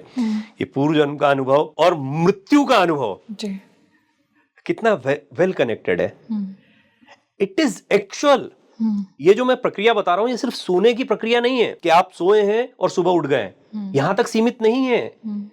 और ये कि दिमागी फितूर, बस मैंने अपने दिमाग के, अरे ऐसा होता है एक्चुअली। अच्छा, एक लाइफ में अगर आप पहले जाते हैं और अगर आपका अनुभव है, तो आपको पता है कि आप निपटे और फिर आ गए, and you started with few things, well settled things, कि मुझे ये नहीं करना है, ये मैं कर चुका गड़बड़, ये मैं पा चुका, इससे कुछ नहीं मिला, वो राइट प्रोसेस नहीं थी, मुझे माइनस दिस थिंग चलना है।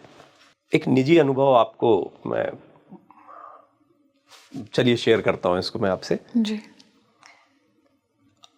आपने कई बच्चों को देखा होगा जो स्पेशल नीड के बच्चे होते हैं, और उनके विषय में कई स्पिरिचुअल साधकों का यह मानना है कि वो एक तरह से भ्रष्ट योगी हैं, जिसको गीता में कहा गया। अच्छा। कि योग पथ पर वो इतने आगे अग्रसर हो गए थे पूर्व जन्म में कि उनकी कुछ चीजें रह गई थी, या एकदम से लालसा जागृत हो जाए। गीता में बड़ा अच्छा एक्सप्लेनेशन है इसका पूरा।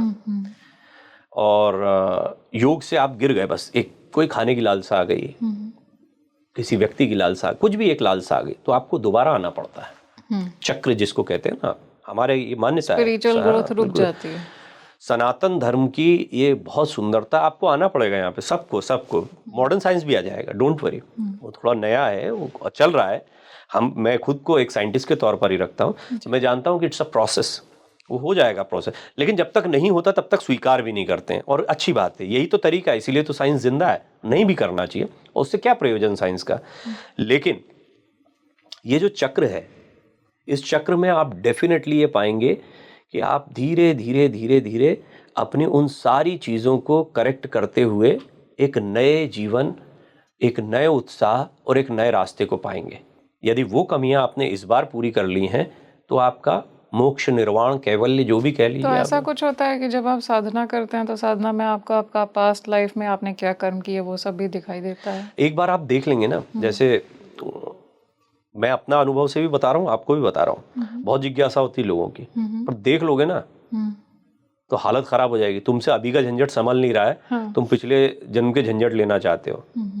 ओशो एक कहानी सुनाते हैं, कई लोगों ने सुनी भी है पूर्वजन्म पे, और वो अच्छी है और वो मेरा भी अनुभव है, इसलिए मैं उसको कोट कर रहा हूँ यहाँ पे, अदरवाइज लोगों ने सुन रखी है। कि एक प्रोफेसर थी, बहुत बड़ी ज्ञानी थी, वो उनके पास कई बार आती थी और उन्होंने खुद, ओशो ने बताई है, ऑन रिकॉर्ड है, आज भी है, उपलब्ध है यूट्यूब पे। तो वो बार बार कहती थी मुझे पिछला जन्म दिखाओ, पिछला जन्म दिखाओ।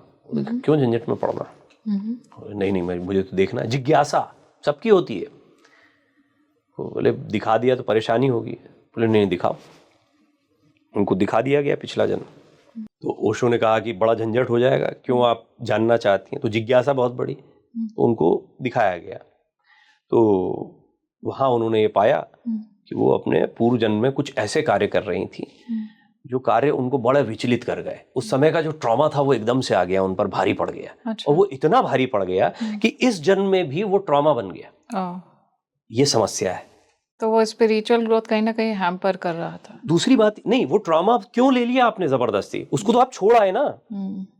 ये ठीक वही रात वाली जो सोने वाली एक्सरसाइज में आपको बता रहा था कि आप रात में सोए, सुबह उठे, जैसे ही आप सुबह उठे तो आप बिल्कुल डीक्लटर करते हैं, लेकिन फिर आप उस क्लटर को इकट्ठा कर लेते हैं। अब आप पूर्व जन्म के क्लटर को, इस जन्म का क्लटर तो था ही जिससे आप परेशान थे, आपने पिछले जन्म का भी क्लटर और इकट्ठा कर लिया, तो आपका ट्रॉमा कितना हैवी हो गया, उससे निकलना कितना मुश्किल होगा। तो जिन लोगों को पिछले जन्म में जाने का बहुत ज्यादा शौक है, उनको इससे बचना चाहिए। तुम्हें ये जन्म भी तो किसी मकसद से मिला है। इस जन्म में हो सकता है तुम पहले कुछ करके आ गए हो, तब नए तरीके से अपने आप को रीडिजाइन करके आए हो, और इस रीडिजाइनिंग के बाद में तुमको थोड़ा सा आगे बढ़ना है। तो सर ऐसा होता है साधना पथ में कि जब साधक आगे बढ़ता है तो पिछले जन्म को देखने का उसके पास में ऑप्शन होता है, लेकिन ये उसकी विल पे है कि वो जाना चाहता है, पीछे जाना चाहता है या आगे जाना चाहता है। जैसे आपने डीक्लटर की बात की है, तो पीछे जाने की जगह, पिछले जन्मों में जाने की जगह इंसान अपनी आध्यात्मिक जर्नी पे आगे बढ़ जाए। कई लोग होते हैं जिनको गुरु का साथ बहुत प्रत्यक्ष रूप से मिल जाता है, उनके लिए सब फालतू की बातें होती हैं। उनको ना कहीं जाना है ना कहीं जाना, उन्हें पता है कि जिसको पता है उसको पता है। तो आप पूछ सकती हैं कि गुरु ऐसे कौन से व्यक्ति होते हैं, उनमें ऐसी कौन सी सिद्धि आ जाती है कि वो अपने पिछले, अगले पिछले, दूसरों के अगले पिछले में चले जा रहे हैं। बहुत सामान्य हमारे मनोविज्ञान में होता है। मनोविज्ञान जब हमने शुरुआत की थी पढ़ाई की, तभी हमको पहले लेक्चर में ही समझाया गया था कि इसको लेकर सावधानी बरतिएगा। पहले तो अपने ऊपर बहुत ज़्यादा आप सोचने लगेंगे इस विषय को पढ़ते पढ़ते, दूसरा अपने इर्द गिर्द के लोगों के बारे में। विश्वास करिए माधवी, मेरे साथ ये सचमुच में हुआ कि, और ये बिल्कुल काम करता है कि मैंने लोगों को रीड करना शुरू कर दिया, ये मेरे बारे में क्या सोच रहे हैं और ये इनके मन में क्या चल रहा होगा, ये कुछ चीज़ों से पता लग जाता है। आपने माइंड रीडर्स को भी देखा होगा, बहुत बहुत आसान है ये, कोई बहुत मुश्किल काम नहीं है। तो सामान्य चीज़ें तो आप अपने व्यक्तिगत जीवन में पता कर सकती हैं। जैसे आप ही का व्यवहार देख के या मेरा व्यवहार देख के, जैसे ही मैं आऊँ और मैं आपको कैसे मैं अपने एक एटीट्यूड के साथ यहाँ बैठ गया, तो आपके मन में एक छवि आ जाएगी मेरी, और आप मेरा मन भी पढ़ लेंगी कि हाँ ये व्यक्ति ऐसा ऐसा है। इसी तरह से आपका व्यवहार, आपकी आंखें, आपके चेहरे के भाव जो आपको नहीं दिख रहे हैं, मुझे दिख रहा है। आपके ये वाले हिस्से और ये वाले हिस्से पे क्या चल रहा है, ये मुझे दिख रहा है, आपको नहीं दिख रहा है। बिल्कुल। लेकिन मुझे अगर देखना आता है और उसको रीड करना आता है तो मैं तुरंत रीड कर लूंगा कि अरे ये मुझे पसंद नहीं कर रही, ये मुझसे बिल्कुल चिड़ी बैठी है, जो भी वॉट एवर इट है। तो आप ये करना शुरू कर देते हैं जी। और ये आपके जीवन में कष्ट का कारण भी बनता है। तो ये बहुत वैज्ञानिक है कि आप अपने आप को पढ़ने पर ज़्यादा ध्यान दें, अपने जीवन पर ज़्यादा ध्यान दें, दूसरों को पढ़ने पर कम ध्यान दें, अनटिल एंड अनलेस वो आपका व्यवसाय ना हो। कोई मरीज के तौर पर आता है तो साइकोलॉजिस्ट को पढ़ना पड़ता है उसको, फिर वो क्वेश्चनर देते हैं, फिर उनके सवालों के जवाब के आधार पर ये तय किया जाता है कि इनकी परेशानी क्या है, इनका ट्रॉमा क्या है, अटके हुए कहाँ हैं, बचपन की घटनाएं कौन सी है, कितना पास्ट लाइफ ट्रॉमा क्या है, कुछ भी है, बहुत सारी चीज़ों को आइडेंटिफाई किया जाता है, तब रेमेडी की जाती है, थेरेपीज की जाती हैं और उसमें इन्वॉल्व किया जाता है। जिससे आप डर रहे हो उसी में इन्वॉल्व किया जाता है। तो चेतना के जगत में, स्पिरिचुअल अवेकनिंग में, जिन चीजों से तुम भयग्रस्त हो पहले उनको आइडेंटिफाई करो। हमने एक बड़ा मजेदार वो निकाला है तरीका, आपको भी बता देते हैं, सबको बता देते हैं। हनुमान जी में आपका विश्वास होगा, सभी का होता है ना, हनुमान चालीसा में सबका विश्वास है। अब तुम रक्षक काहू को डरना, जैसे ही मेरे मन में कोई डर आता है मैं ये बात बोलता हूं और दूसरा ऐसा बोलता हूं, ये वाला निकल गया, चलो ये बार बार आ रहा था, ये वाला निकल गया, और ये काम करता है। करके देख ले कोई भी, जब भी डर नहीं, ये करके देखो, नहीं ये सरेंडर कोई बात नहीं, इसको करके देखो। तुम रक्षक काहू को डरना, एक इमेज बनाओ, ये वाला जैसे ही डर आए, अरे ये होगा कि नहीं होगा, अरे मेरे उस करीबी को ये ना हो जाए, अरे मेरा वो ये ना हो जाए, मेरे साथ ये बुरा ना हो जाए, यही सब भय होते हैं। वो भय तुरंत निकल जाएगा, आप करके देख लीजिएगा। सर, आप बात कर रहे थे चेतना की, आप स्वयं साधना करते हैं, मेडिटेशन करते हैं, तो साधना में आपने गुरु शक्ति की भी बात की है कि गुरु की शक्ति लेकर के आप आगे बढ़ते हैं, चेतना आगे बढ़ती है। तो क्या ऐसा होता है कि आपको गुरु मिल गए, आपका आध्यात्मिक स्तर इतना ज़्यादा बढ़ गया कि अब दुनिया की जो छोटी मोटी चीज़ें हैं, चाहे वो पास्ट लाइफ में जाना हो, चाहे इस लाइफ की जो भी दिक्कतें या जो कुछ भी आ रही है, आप सबको सहज भाव से स्वीकार करते हैं। और क्योंकि आपका चेतना का स्तर ज़्यादा है, आपकी कॉन्शियसनेस अब एक एलिवेटेड हो गई है, इसलिए आप अनअफेक्टेड रहते हैं और आप अपनी जर्नी में गुरु की शक्ति से आगे बढ़ते जाते हैं। ऐसा कोई व्यक्ति नहीं है इस संसार में जिसके पास वही शक्तियां ना हो जो किसी भी महानतम शक्ति के पास कभी भी रही हैं। किसी भी महापुरुष के पास, महान शक्ति के पास जो भी शक्ति रही है, जिसने भी जो भी क्लेम किया, दर्शाया या सचमुच में सिद्ध करके दिखाया कि हाँ ये है, वो सारी शक्तियां आज भी आपके भीतर मौजूद है। रीजन क्या है कि आप कहा जाता है कि जो आपकी चेतना है वो परमात्मा का अंश है, तो क्योंकि आप परमात्मा के अंश है इसलिए आप शक्तिशाली हैं। 5 इंद्रियों के साथ में इस भौतिक जगत को आप देखते हैं जी, चखते हैं, देखते हैं, जैसा मैंने बोला, स्पर्श करते हैं जी, सुनते हैं, सूंघते हैं, यही है दुनिया। इन्हीं से आप देख रहे हो, समझ रहे हो दुनिया को। जितना दिमाग में भरा है ना, जो भी कचरा भरा है, वो या अच्छी चीजें भरी हैं, वो सब यहीं से आई हैं। कोई खुशबू भी आ जाती है ना तो बचपन, अरे ये तो वहां पे वो मम्मी जब खाना बनाती थी ना तब ऐसी आती थी, या वो अगरबत्ती नाना जी लगाते थे ना, तो यही अगरबत्ती एकदम से आपको वहां पर लेकर जाती। स्वाद ले लिया, स्पर्श बहुत महत्व हो गया स्पर्श का तो हमारे यहाँ, सुनना गानों को लेकर, देखना तो है ही, मतलब जो कुछ दुनिया को देख रहे हो ज्यादातर यहीं से भर रहे हो मेमोरी। जो नहीं भी देख रहे हैं वो भी अलग अलग अनुभव से भर रहे हैं। जिनकी स्वामी शरणानंद जी बचपन में ही अंधे हो गए थे, लेकिन उन्होंने पूरी दुनिया को देखा, हमसे आपसे ज्यादा देखा। उन्होंने समंदर को अपने तरीके से देखा होगा, सुन के देखा होगा, स्पर्श से देखा होगा, जैसे भी देखा हो। तो ये पूरी दुनिया जो है ये इन्हीं 5 इंद्रियों के आसपास, ये जो हमारे अनुभूत सत्य हैं वो इन्हीं के आसपास से चल रहे हैं। आपने कहा कि अगर हम सब चेतन स्वरूप हैं, उसी परमपिता परमेश्वर के पुत्र हैं, उसी का अंश हैं, उतने ही शक्तिशाली हैं, तो फर्क क्यों है? इन इंद्रियों से क्या ग्राह्य किया, उसमें कितने लिप्त हो गए हो, कितने फंस गए हो। कई लोग देखने में ही फंसे रह जाते हैं पूरी जिंदगी, फुल टाइम थॉट प्रोसेस वही चल रहा है। कई लोग चखने में ही पूरी जिंदगी निकाल देते हैं, कई लोग सुनने में ही, कई लोग सूंघने में ही, कई लोग स्पर्श में ही पूरी जिंदगी निकाल देते हैं। समस्या ये है। तो अलग अलग जगह पे डोमिनेंट हो गई। इंद्रिय निग्रह आपने शब्द कितनी बार सुन लिया। अब मैं जो बात बोल रहा हूँ वो दरअसल इसी को आप और कठिन शब्दों में 4 श्लोकों के साथ सुना दूंगा तो बोलेंगे अरे अरे बाबा जी बहुत बढ़िया बहुत बढ़िया। अरे भाई ये तुम्हारे लिए प्रैक्टिकल है। हाँ। इंद्रिय निग्रह का मतलब ये नहीं है कि इंद्रियों को काबू, देखो समझो, उसका जो उपयोग है वो करो और उससे ऊपर उठो।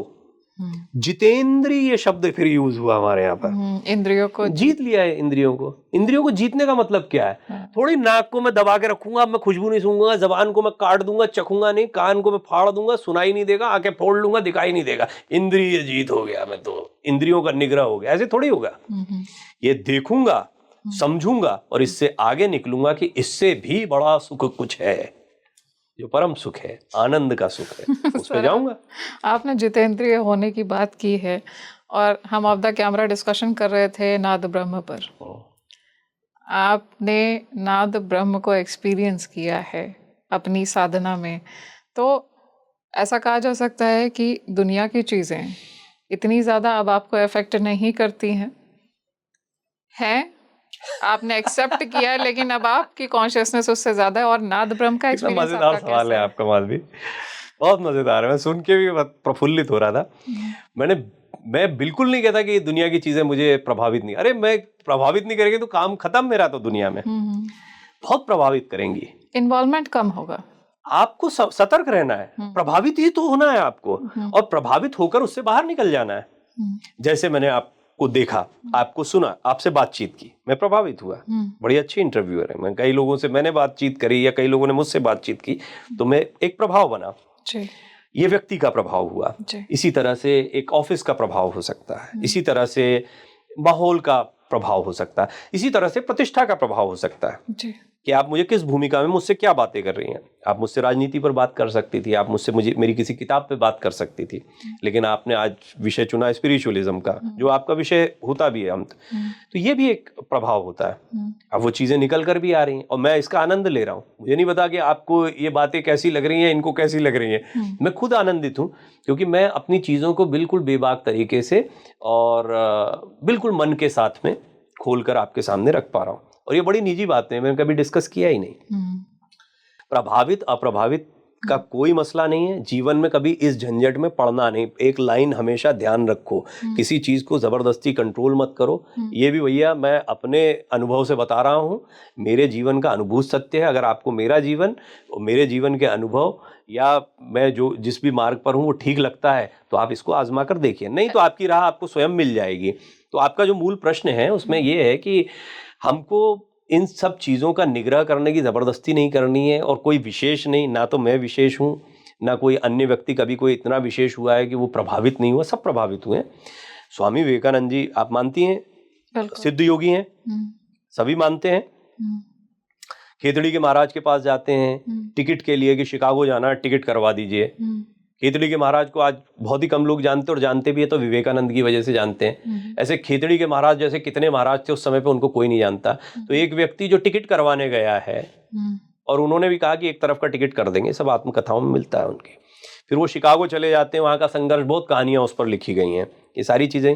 वो विवेकानंद जो हैं वो इतना झंझट क्यों पाल रहे हैं दुनिया का, क्यों जाना है उनको, क्यों फिर आना है, फिर क्यों साधु संतों से मिलना है, क्यों बहस करना। शंकराचार्य को क्या जरूरत है सबसे जाकर वाद विवाद करने की, जो हमारे यहाँ की एक परिपाटी रेमंडन मिश्र और सब सारी चीजें, ये तो सब सिद्ध लोग हैं। और ये भी है कि विवेकानंद फिर वहां जाके 3 घंटे बोलते भी हैं गॉड पर। आप किसी व्यक्ति को जिसको आप मानते हो कि ये जितेंद्रिय हैं, हाँ हैं, जैसे वो भगवान की श्रेणी में चले जाते हैं। फिर तो ऐसा जब होगा कि आप महावीर हो गए, जब आपने सब कुछ त्याग दिया, और वो बहुत बड़ा स्वरूप होता है, वो सचमुच में मनुष्य होते होते ईश्वर हो जाना, बुद्ध हैं।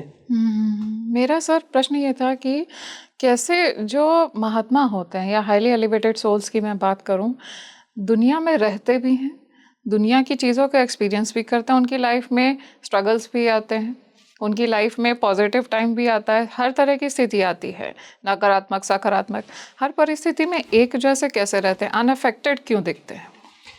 आपने देखिए आधा जवाब तो दे दिया आपने।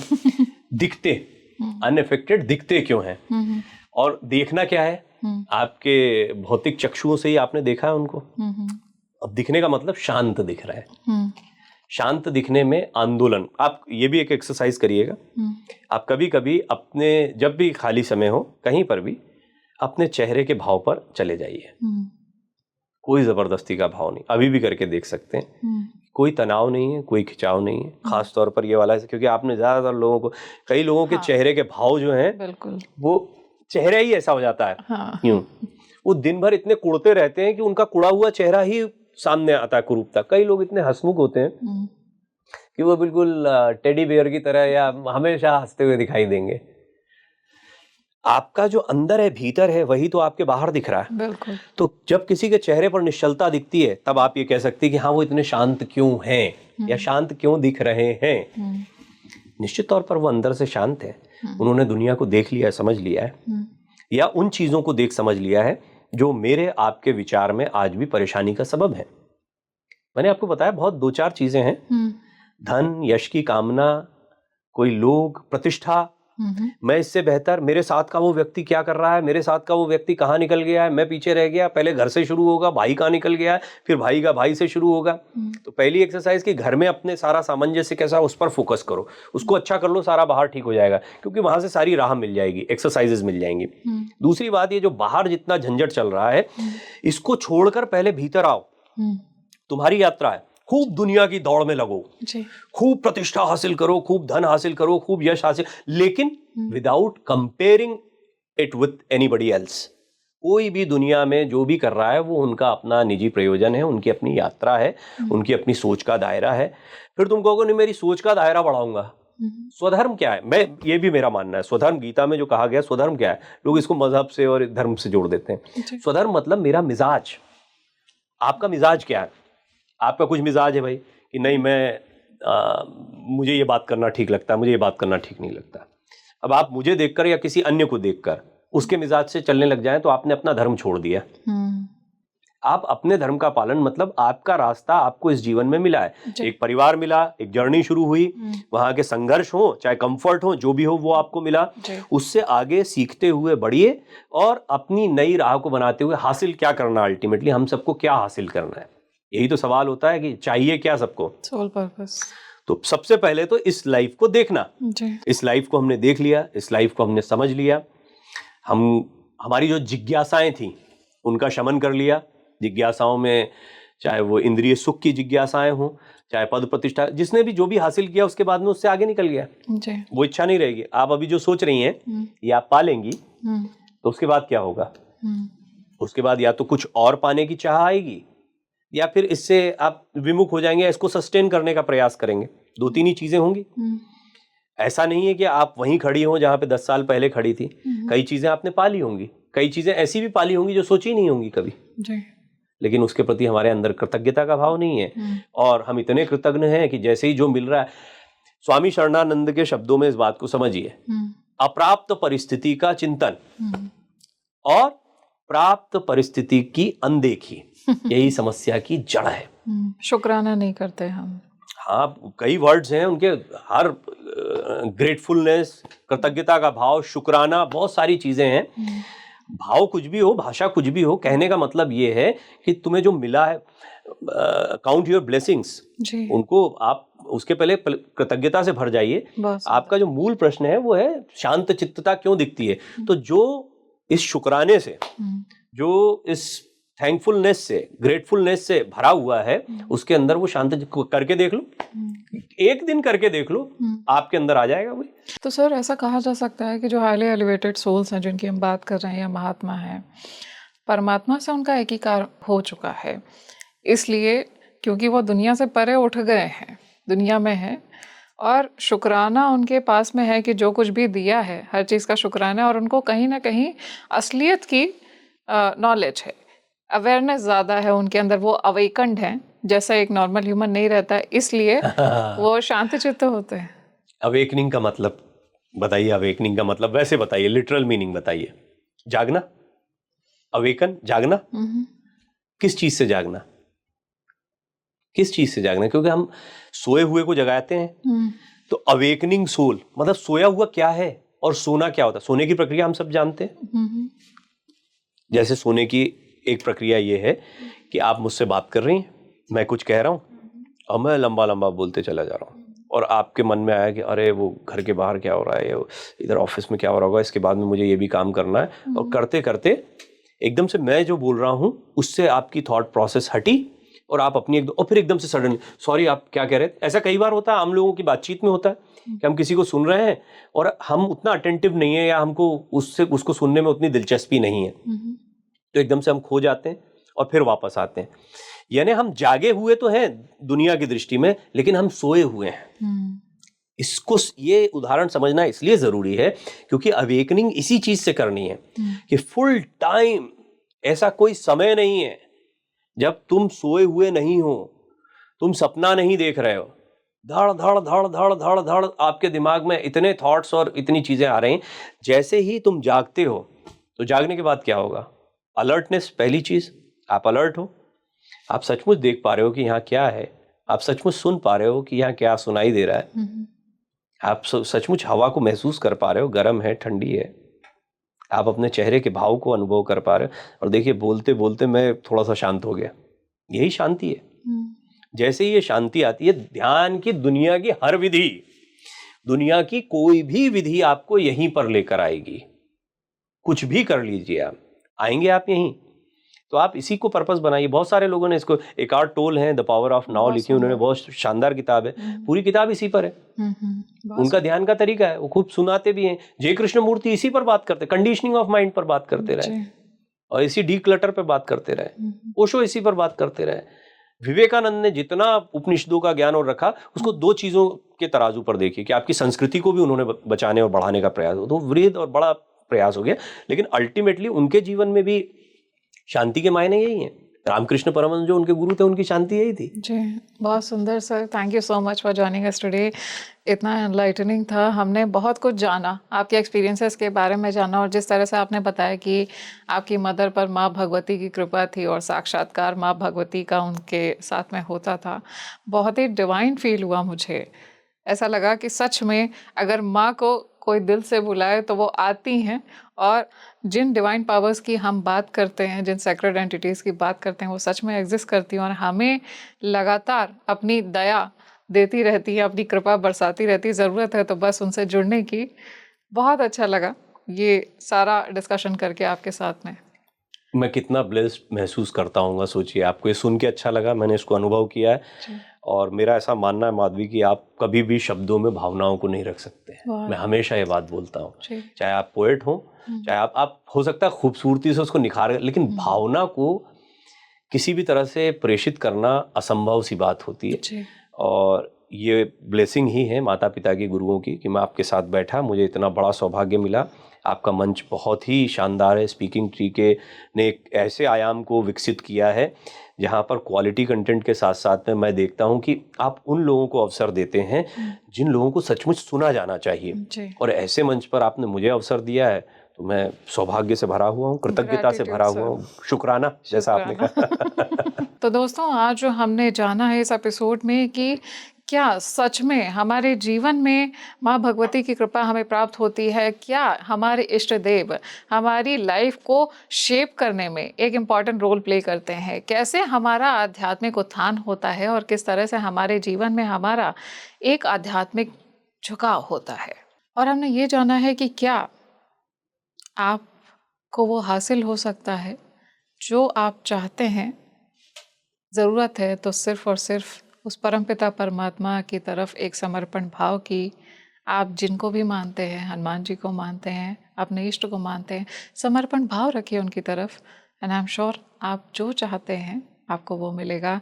इस वीडियो को ज़्यादा से ज़्यादा लाइक, शेयर और सब्सक्राइब करिए, और मुझे कमेंट सेक्शन में ज़रूर बताइए कि क्या आपको भी फील होता है कि दैवीय कृपा आपके जीवन में आ रही है।